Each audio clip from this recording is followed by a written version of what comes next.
Hello, it's Randi Rhodes. Here's a clip from our show, and go to randyrhodes.com for the whole thing and a podcast. Buy a stinking podcast. Mary had a little man. The fall. We believe that all men are created equal. To the magnificent mosaic that is America. From radio beacon to radio beacon. I have a dream today. Change has come to America. Believe me. Knock, knock. Who's there? It's a figment of your imagination. Randi Rhodes Show.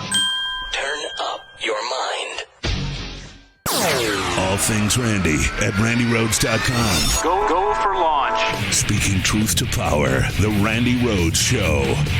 So this story was breaking all over the weekend. Malcolm Nance went on AM Joy, and he wanted to speak to the president. And let me speak to them, because I am a Navy senior chief, and I come from a family of chiefs. And this is about a chief, okay? You have to stand for my Navy. You need to defend our institution. The President of the United States is using undue command influence, and there is not a chief in this Navy that would allow that without saying something to the wardroom. So I expect the Master Chief Petty Officer of the Navy to throw his anchors down and stand against this, or you can all resign. And basically, this is what happened. We do have a resignation this morning of the Secretary of the Navy, who, by the way, doesn't have clean hands in this either, as most senior members of the military never freaking do. But I got to tell you that this story gets even worse, okay? It's not just Eddie Gallagher's war crimes that Donald Trump wants to pardon or did pardon. It's also there are other war criminals, okay? And just for context, in the past war years, okay, 150 Navy SEALs have been stripped of their trident, which is a little pin that signifies that they are indeed a Navy SEAL. And the issue here was whether or not Gallagher was going, because Gallagher went on trial. They acquitted him of the murder of the little girl. They acquitted him of the murder of the little boy who was in our custody, who he used his own personal hunting knife on. This was a wounded boy already in our custody being held captive. Eddie Gallagher decided he didn't like this little boy for whatever reason. And so an unarmed kid who was in our custody, he pulled out his own hunting knife and he stabbed the boy in the neck and chest, and then held the boy's dead body up to a camera, took a picture of his, quote, kill, and called it that and texted it to his friends. He was acquitted of this. So he was found guilty of some small crime. And when you are convicted in a court-martial, then post-court-martial, if you're guilty of anything, there's a review. It's a mandatory review. And the review seeks to find whether or not you are still suitable to be deployed for a sixth time, which is insane.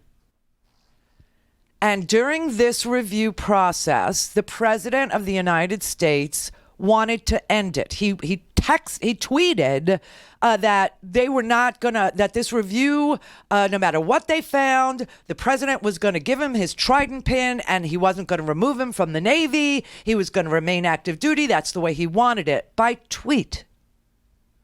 The Secretary of the Navy, instead of going to the Joint Chiefs, which is where he was supposed to go next in the chain of command, he went personally to the president and skipped a person in the chain. And what the Secretary of the Navy was trying to do with the President of the United States was go behind the backs of other people in his chain and make a deal with the president that they would conduct the review, which the president did not want, but it would already be a preconceived conclusion that the review would be for appearances only or a show trial. And the Secretary of the Navy, Mr. Spencer, got caught doing that, working through a back channel to avoid his chain of command and to have a review with a preconceived conclusion happen for show only. This is total chaos in the military.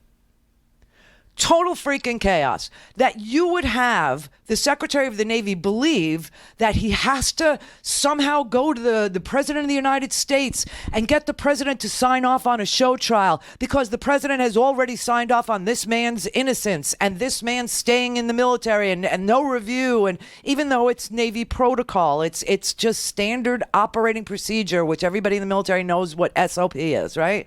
And so they were all trying to please the president in some just chaotic stuff inside of the Navy SEALs. This was SEAL Team 7. I also want you to know there are other stories, okay, that the president inserted himself into. There's a guy named Lieutenant Lawrence. I don't know if you're familiar with Lieutenant Lawrence's story. Lieutenant Lawrence was only on the job. He had 3 days of experience. 3 days of experience leading a platoon. And suddenly these mass murders occurred. And Lieutenant Lawrence's own men also wanted to testify against their lieutenant, their platoon leader. So his men did testify, and they testified that one of the first things that Lieutenant Lawrence told the platoon was that they should conduct these night raids to terrorize the civilians in Iraq, especially the children. Terrorize the children.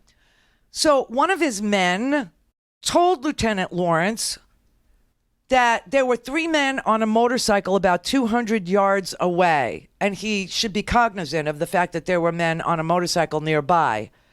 And Lieutenant Lawrence instantly gave the order to shoot them. His platoon refused the order. They refused to fire. They said at trial there was no threat from those guys whatsoever, Staff Sergeant Danielle Williams said. And we refused to fire. So Lieutenant Lawrence got on the radio and he ordered a truck that couldn't see these guys to move in on these guys and open fire on these 3 men on motorcycles and ordered them murdered. And that happened. Then Lieutenant Lawrence falsely told his commanders that the local villagers carried away the bodies of the men on the motorcycles. But his own men turned him in, and 9 of them testified against Lieutenant Lawrence. Lieutenant Lawrence was also pardoned by the president. He went on Fox and Friends too on Monday, and he said, "I'm actually proud of everything that happened to me." Now, he lied, and he said that there was some backfire from the motorcycles, and he thought he was being shot at. None of that was true. 9 of his platoon members testified that they posed no threat. There was no backfire. The motorcycles weren't running, and that he then radioed to a truck to come in, and they said it was straight up murder. So there's another guy, right? Then you have Gallagher. Then you have another one. You have a Major, Matt Goldstein. He's charged with premeditated murder. He actually shot an unarmed man who was actually naked and said he was in fear for his life from a naked man. And then after he did it, he realized what he had done was murder. And so he decided he would burn the man's body. This happened in Afghanistan. So he first buried the naked man in a shallow grave. And then when people started to question his murder, he went back to unbury the man in the shallow grave and incinerate him. This is another one. And then there was another guy named Ben Henna, a war criminal, Michael Ben Henna. He had murdered a guy named Ali Mansour, also an unarmed naked Iraqi, shot him in the head and chest. Go to RandyRhodes.com for the whole thing and a podcast. Buy a stinking podcast.